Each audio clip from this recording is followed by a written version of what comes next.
ചെമ്പകപ്പൂക്കൾ ഭാഗം 5. കണ്ണടച്ച് കിടക്കുകയാണെങ്കിലും കുഞ്ഞ് നീലുമ്മ എന്നൊന്ന് വിളിച്ചു. കിച്ചു നോക്കുന്നത് കണ്ടെങ്കിലും അവനെ ശ്രദ്ധിക്കാതെ ബാക്ക് ഡോർ തുറന്ന് കാറിന്റെ പിറകിലേക്ക് കയറി നീലിമ. ഞാൻ നിന്റെ ഡ്രൈവർ ഒന്നും അല്ല, എന്റെ മോളെ കൊണ്ട് ഫ്രണ്ടിലോട്ട് കയറിയേ. കണ്ണ് മിഴിച്ചു നോക്കി അവൾ. നിനക്ക് ചെവി കേൾക്കില്ലേ? ആ, കേൾക്കാം. എന്നാ പിന്നെ ഇവിടെ വന്നിരിക്ക്. അത് മോളുടെ AC-യുടെ കാറ്റ് തണുപ്പടിക്കും, പനിയുള്ളതല്ലേ. അവളെ ഒന്ന് നോക്കിയവൻ. എനിക്കറിയാം എന്റെ മോൾക്ക് പനിയാണെന്ന്. AC ഓൺ ചെയ്യുന്നില്ല, ബാക്കിൽ അവളെ കൊണ്ടിരിക്കണ്ട. വേഗം മോളിയിട്ട് മുന്നിലെ സീറ്റിലേക്കിരുന്ന് പൊടിമോളെ നെഞ്ചിലേക്ക് ചേർത്ത് പിടിച്ചു. കുഞ്ഞ് അവളുടെ മാറിൻ ചൂടിലേക്ക് പറ്റിച്ചേർന്ന് കിടന്നു. ഗ്ലാസ് തുറന്നിട്ടിരിക്കുന്നത് കൊണ്ട് കാറ്റടിക്കുന്നുണ്ട് കാറിന്റെ ഉള്ളിലേക്ക്. പൊള്ളുന്ന പോലെയാണ് കുഞ്ഞിന്. നീലിമയുടെ കണ്ണ് നിറഞ്ഞു. ഒന്നുകൂടെ മോളെ ചേർത്ത് പിടിച്ചു. ടർക്കി എടുത്ത് ദേഹത്തൂടെ പുതപ്പിച്ചു കൊടുത്തു. നീലുമ്മ എന്ന് വിളിച്ചിട്ട് പൊടിമോള് അവളുടെ കഴുത്തിലൂടെ കൈയിട്ട് കണ്ണടച്ചു കിടന്നു. കിച്ചു ഇതെല്ലാം കാണുന്നുണ്ട്. അവന്റെ നെഞ്ചിൽ എന്തിനോ ഒരു നോവ് പടർന്നു. കണ്ണുകൾ ഈറനായി. കാറിൽ വല്ലാത്തൊരു മൗനം തളം കെട്ടി നിന്നിരുന്നു. നീലിമയ്ക്ക് എന്തോ ഒരു ആശ്വാസം തോന്നുന്നുണ്ടായിരുന്നു. മോളെ ഇങ്ങനെ ചേർത്ത് പിടിക്കുമ്പോൾ താനും ഒരമ്മയായി മാറിയതുപോലെ. ഹോസ്പിറ്റലിൽ എത്തിയിട്ടും മോള് നീലിമയുടെ കയ്യിൽ തന്നെയായിരുന്നു. ഡോക്ടറെ കാണിക്കുമ്പോഴും ഡോക്ടറോട് മോളുടെ അസുഖത്തെപ്പറ്റി പറയുമ്പോഴും എല്ലാം അവളുടെ കണ്ണുകളിൽ വല്ലാത്ത ആധി തെളിഞ്ഞിരുന്നു. കിച്ചുവിന് ഒന്നും സംസാരിക്കേണ്ടി വന്നില്ല എന്നതാണ്. ഡോക്ടർ മെഡിസിൻ എല്ലാം കുറിച്ചു കൊടുത്തിട്ട് ഒരു ഇഞ്ചക്ഷനും കൂടെ എഴുതി. അത് കേട്ടപ്പോഴേക്കും പൊടിമോള് കരയാനും തുടങ്ങി. കിച്ചേട്ടാ, മോൾക്ക് വേദനിക്കും, ഇഞ്ചക്ഷൻ വേണ്ടാന്ന് പറയോ ഡോക്ടറോട്? ഇഞ്ചക്ഷൻ എടുക്കാൻ പോകും വഴി നീലിമ ചോദിക്കുന്നത് കേട്ട് മുൻപിൽ നടന്നു പോയിരുന്നവൻ തിരിഞ്ഞു നോക്കി. നീലിമയും ഇപ്പോ കരയുമെന്ന പോലെയാണ്. പനി കുറയാനാണ്, രാവിലെ വൊമിറ്റും ചെയ്തിരുന്നല്ലോ. ഇതിപ്പോ എടുത്തില്ലേ ചിലപ്പോ ഇനിയും ബുദ്ധിമുട്ടാവും. അവളെ സമാധാനിപ്പിക്കാൻ എന്നോണം ശാന്തമായി അവൻ പറഞ്ഞു.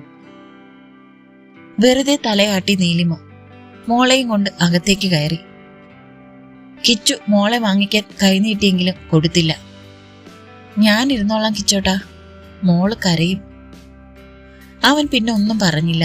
സ്റ്റൂളിലേക്ക് ഇരുന്നപ്പോൾ പൊടിമോള് അവളുടെ ദേഹത്ത് മുറുക്കി പിടിച്ചു, പേടി കൊണ്ട്. ഇല്ലടാ, നീലിമ ഇല്ലേ? മോളെ സമാധാനിപ്പിക്കുമ്പോഴും നീലിമയുടെ നെഞ്ചു കിടന്ന് പിടയ്ക്കുന്നുണ്ട്.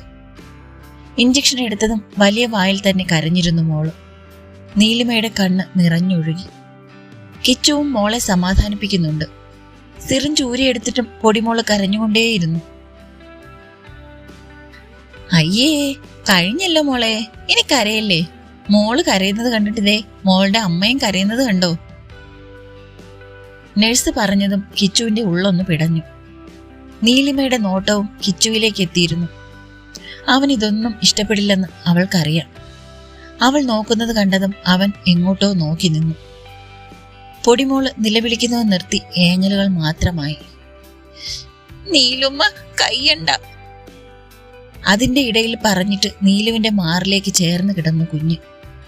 നീലിമ കണ്ണ് നിറച്ചുകൊണ്ട് കുഞ്ഞിന്റെ നെറുകയിൽ മുഖം ചേർന്നു. കിച്ചുവിന്റെയും കണ്ണ് നിറഞ്ഞിരുന്നു. അവൻ ആ സമയം ഓർത്തത് ആദിയെയായിരുന്നു. തിരികെ പോകുമ്പോൾ പൊടിമോള് നീലിമയുടെ കയ്യിലിരുന്ന് ഉറങ്ങിയിരുന്നു. അവൾ പുറത്തേക്ക് നോക്കിയിരുന്നു.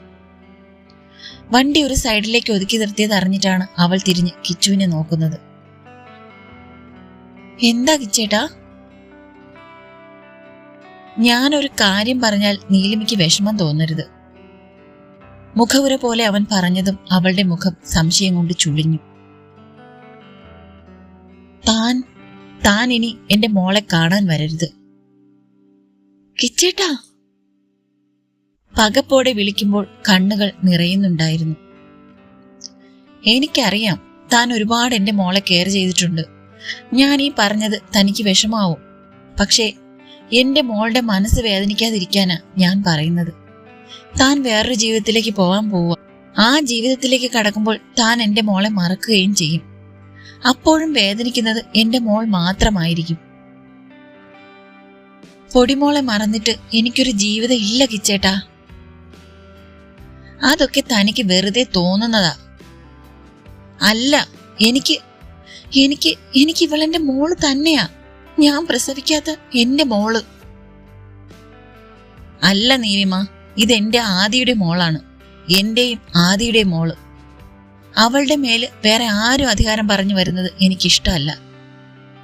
ദേഷ്യത്തോടെ ഉയർന്നിരുന്നു അവന്റെ സ്വരം. കിച്ചേട്ടാ. അവളുടെ സ്വരം ദയനീയമായി. കിച്ചേട്ടാ, എനിക്ക് ഇവളില്ലാതെ ജീവിക്കാൻ പറ്റില്ല. മോൾക്കും അങ്ങനെ തന്നെയാ. ഞാനില്ലെങ്കിൽ എന്റെ മോള്, അവൾ ഒരുപാട് വിഷമിക്കും. സ്റ്റോപ്പ് ഇറ്റ് നീലിമ. നിന്റെ മോള്. ഞാൻ നേരത്തെ പറഞ്ഞത് എന്താ? അവനെ തന്നെ നോക്കുമ്പോഴും കണ്ണു നിറഞ്ഞൊഴുകുന്നുണ്ട്. കിച്ചുവിന് വല്ലാത്ത അസ്വസ്ഥത തോന്നി. മുഖം തിരിച്ചു കളഞ്ഞു അവൻ. കിച്ചേട്ടന് എന്നെ പൊടിമോളുടെ അമ്മയാക്കിക്കൂടെ? അവൾ ചോദിച്ചത് കേട്ട ഞെട്ടലിൽ അവളെ പകച്ചുകൊണ്ട് നോക്കിയവൻ. പിന്നെ അവന്റെ മുഖത്തേക്ക് ദേഷ്യം ഇരച്ചു കയറി. ചെന്നിയിലെ ഞരമ്പ് ദേഷ്യം കൊണ്ട് വലിഞ്ഞു മുറുകുന്നതറിഞ്ഞു. അതേ ദേഷ്യത്തോടെ തന്നെ അവൻ കാർ മുന്നോട്ടെടുത്തു. മറുപടി ഒന്നും പറഞ്ഞില്ലെങ്കിലും അവന്റെ ഉള്ളിലെ ദേഷ്യം അവൻ സ്റ്റിയറിംഗിലും ഹോൺ അടിച്ചുകൊണ്ടും തീർക്കുന്നതും അവൾക്ക് മനസ്സിലായിരുന്നു. കണ്ണുകൾ അടച്ച് സീറ്റിലേക്ക് തലവെച്ച് കിടന്നു നീലിമ. കവിളിലൂടെ കണ്ണുനീർ ഒഴുകുന്നുണ്ട്. കാതിൽ അപ്പോഴും കിച്ചേട്ടൻ പറഞ്ഞ വാക്കുകളാണ്. താനിനി എന്റെ മോളെ കാണാൻ വരരുത്. ശരവേഗത്തിലാണ് കാർ പാഞ്ഞിരുന്നത്.